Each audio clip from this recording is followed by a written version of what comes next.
YouTube channel पर आपका स्वागत है। मैं समझ रहा हूं कि आपने हमारे चैनल को सब्सक्राइब कर लिया है। अगर जो नहीं सब्सक्राइब किया है तो सब्सक्राइब कर लें। तो जहां तक कि मैं समझ रहा हूं कि आपने हमारे चैनल को सब्सक्राइब कर लिया है, आप निश्चय ही जिज्ञासु छात्र हैं। आप कुछ सीखने का प्रयास कर रहे हैं, कुछ सीख रहे हैं। आज का हमारा टॉपिक है जूनियर सेक्शन में मैथ। जूनियर सेक्शन में गणित में वाणिज्य गणित पर हम बात करेंगे। वाणिज्य गणित,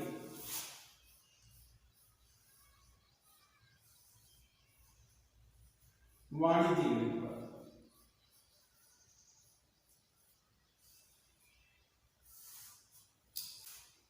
वाणिज्य गणित में हम बात करते हैं चक्रवृद्धि ब्याज। चक्रवृद्धि ब्याज, चक्रवृद्धि ब्याज क्या है? देखिए, इसमें दो तीन चीजें होती हैं, इनको विशेष ध्यान रखना होता है। नंबर एक, मूलधन।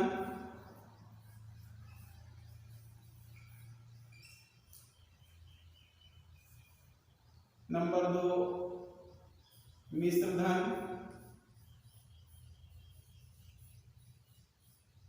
मिश्रधन। नंबर तीन, ब्याज। समय और दर।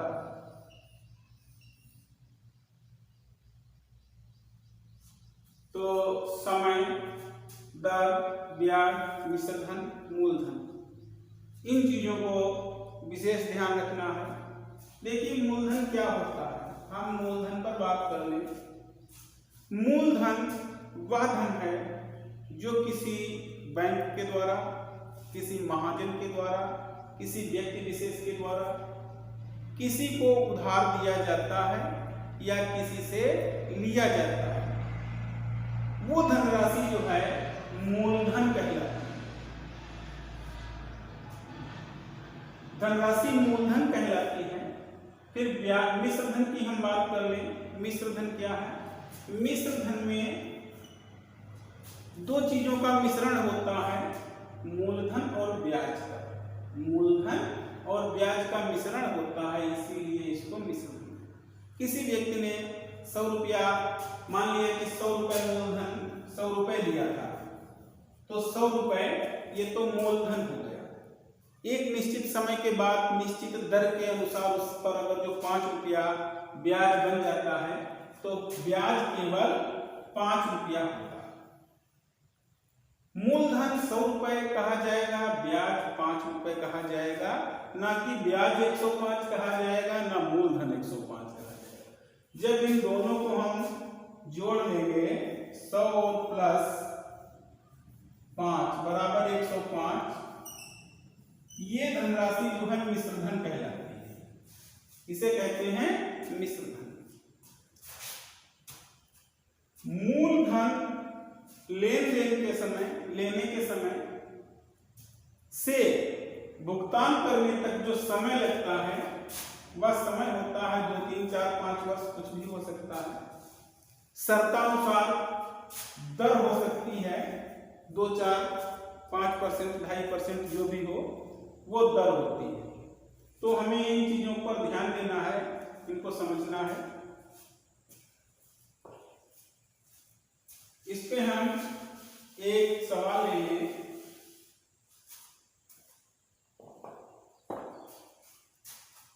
महेश ने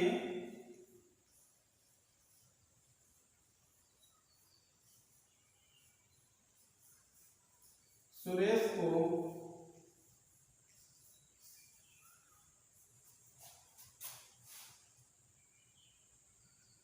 2000 रुपए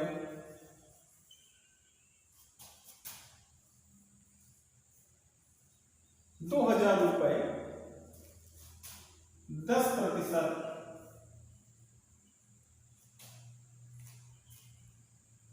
2000 रुपए 10% वार्षिक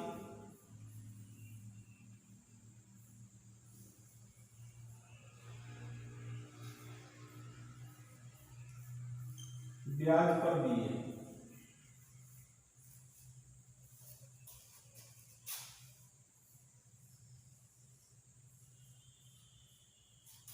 सुरेश ने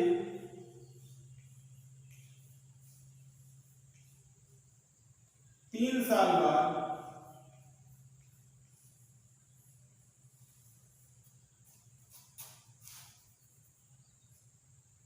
महेश को 3 साल बाद महेश को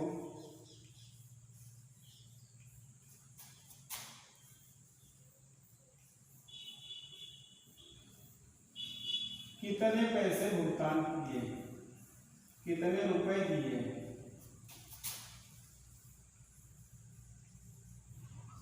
ये सवाल है। महेश ने सुरेश को 2000 रुपए 10% वार्षिक ब्याज पर दिए। सुरेश ने 3 साल बाद महेश को कितने रुपए वापस किए, कितने रुपए दिए। अब इसमें देखिए 2000 रुपए ये वापस करना है, 10% ब्याज के हिसाब से 3 वर्ष में जितना ब्याज होगा वो भी वापस करना है। तो आइए देखिए ये हल होगा इसका। इसमें ध्यान दें मूलधन कितना है, इस तरह से लिख लें। मूलधन कितना है 2000 रुपए। दर कितनी है, इन बिंदुओं को देखना है, केवल 10% है, दर 10%। समय कितना है,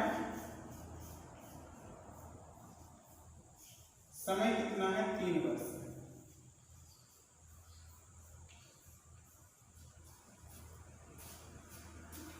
सवाल मूल रूप से ये हो गया।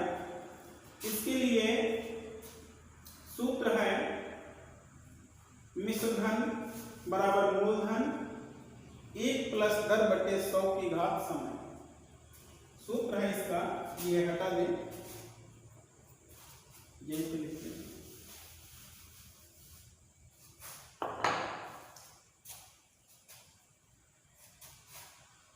मिश्र धन बराबर मूलधन 1 प्लस दर बटे 100 की घात समय। ये चक्रवृद्धि ब्याज की दर से, चक्रवृद्धि से ज्ञात कर रहे हैं।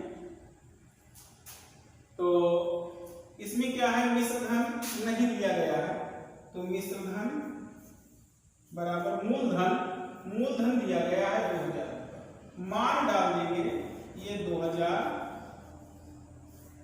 1 प्लस दर, दर कितनी है 10%, 10 बटे 100, समय 3 वर्ष, 3 है। इसको हल कर लेंगे। अब ये जीरो कट जाएगा, 10 एकम 10 और 1 11 बटा 10 ये हो जाएगा 11 बटा 10 की घात 3। ये यूं ही रहेगा। मिश्र धन बराबर 2000। अब ये इसकी आवृत्ति 3 है, 3 बार, तो मिश्र धन ज्ञात करना है। मिश्र धन बराबर 2000 गुणे जितना टाइम होता है इसको हम उतनी बार लिखते हैं, 11 बटे 10 गुणे 11 बटे 10 गुणे 11 बटे 10। 0 0 2 0 कट जाएंगे, 1 0 ये 0 कट जाएगा। अब इनकी हम गुणा करेंगे, इन सब की गुणा करेंगे, 11 11 11 और 2 की गुणा करेंगे। गुणा करके देख लीजिए, 11 11 की गुणा करने पर 11 11 121 आएगा। 11 गुणे 11 ये आ जाएगा 121। इसकी गुणा देखिए, 11 11 121, 121 11 11 की गुणा करने पर 121 आया। 121 की गुणा हम 11 से करेंगे तो कितना आता है, 121 एकम 121 और 121 लेंगे, एक एकम एक, एक दूनी दो, एक एकम एक, इसी तरह से एक एकम एक, एक दूनी दो और एक एकम एक, इनको जोड़ लेंगे। एक दो एक तीन, दो एक तीन, 1331, 1331 है। 1331 की गुणा 2 से करेंगे, गुणा इसकी हम 2 से करेंगे तो ये आ जाएगा 2 एकम 2, 2 तिया 6, 2 तिया 6, 2 एकम 2, 2662, 2662। तो ये मिश्रधन हो गया, मिश्रधन बराबर 2662, ये हो गया मिश्रधन। कुल मिलाकर के महेश को सुरेश ने 2662 रुपए दिए। अगर जो मिश्रधन पूछता है तो इस तरह से ज्ञात कर ले, अगर जो केवल ब्याज पूछता है तो इस मिश्रधन में से मिश्रधन माइनस मूलधन बराबर ब्याज होता है, मिश्रधन माइनस मूलधन बराबर ब्याज, मिश्रधन बराबर माइनस मूलधन बराबर ब्याज हो जाता है। इस तरह से 2662 माइनस 2000 रुपये मूलधन था, 2000 घटा देंगे तो ये 662 रुपए ब्याज आएगा। अगर जो ब्याज पूछता है तो हम ये प्रक्रिया कर लें, मिश्रधन में से मूलधन घटा करके ब्याज प्राप्त कर लें। अगर जो मिश्रधन पूछता है तो मूलधन और ब्याज एक में मिला करके लिखते हैं। ध्यान में समझ लें इसे अच्छी तरह से कि महेश ने सुरेश को 2000 रुपए वार्षिक ब्याज पर दिए। सुरेश ने 3 साल बाद महेश को कितने रुपए दिए, तो इसके लिए हमें 3 बिंदुओं पर देखना है। नंबर 1 मूलधन, नंबर 2 इसमें दर दी गई है, दर को ध्यान देना है, और नंबर 3 समय को ध्यान देना है। इसके लिए सूत्र क्या है, मिश्रधन बराबर मूलधन 1 प्लस दर बटे 100 की घात समय। मिश्रधन बराबर, मिश्रधन नहीं है तो मिश्रधन ज्ञात करना है। मिश्रधन मूलधन 2000 दिया गया है, एक दर कितनी है 10%, ये 10 जो आया है ये 10% दर आई है, और बटे में 100, और समय जो है 3 साल का है, समय यहाँ पर रहेगा। तो मिश्रधन बराबर 2000, इसको हम काट लेंगे, पहले काट लेंगे, 0 0 कट गया तो 10 एकम 10, 11/10 ये हो जाएगा। तो इसलिए मिश्रधन बराबर 2000, ब्रैकेट में फिर ये चला जाएगा तुम्हारा 11/10 की घात 3 हो जाएगी, 3 बार लिखना है इसको। तो मिश्रधन बराबर 2000 गुणे 11/10, 11/10, 11/10 3 बार लिखा गया। हमने 3 जीरो नीचे के काट दिए, 3 जीरो कट गए। इस तरह से इन सब की गुणा करने पर 2662 रुपया प्राप्त हुआ। ये मिश्रधन था, इसमें मूलधन और ब्याज दोनों शामिल थे। तो अगर जो केवल ब्याज पूछता है तो मिश्रधन में से मूलधन घटा देंगे, ब्याज प्राप्त हो जाएगा। तो 2662 रुपया मिश्रधन आया, 2662 रुपया मिश्रधन में से मूलधन हमने घटा दिया 2000 रुपए, तो ब्याज 662 रुपए बचा। हालांकि इसमें ब्याज नहीं अलग पूछा था, बता दिया। ठीक है, धन्यवाद। अब मिलते हैं नेक्स्ट वीडियो में।